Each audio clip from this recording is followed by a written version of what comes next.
మతిమరుపుతో ఇబ్బంది పడుతున్నారా?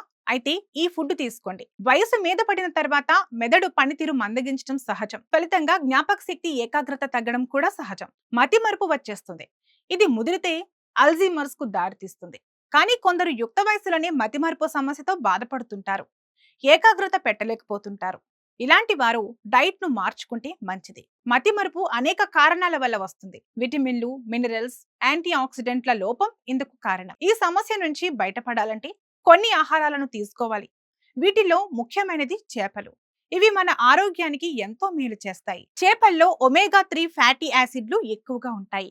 దాంతో పాటు డోకోసా హెక్సాఇనోయిక్ యాసిడ్ కూడా ఉంటుంది. మెదడు కణాలను ఇవి నిర్మిస్తాయి. మెదడు పనితీరు మెరుగుపడటానికి, జ్ఞాపక శక్తి పెరగడానికి ఇవి దోహదపడతాయి.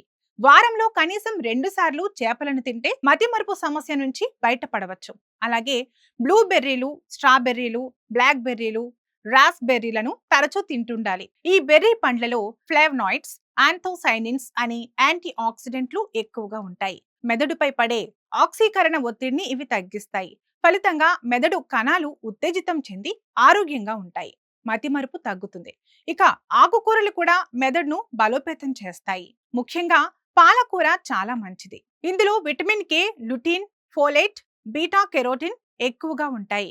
ఇవన్నీ మానసిక ఆరోగ్యాన్ని బాగు చేస్తాయి. మెదడు యాక్టివ్ గా మారుతుంది. వాల్నట్స్, బాదం పప్పు, గుమ్మడి విత్తనాలు, సన్ఫ్లవర్ విత్తనాలు ప్రతిరోజు తినాలి.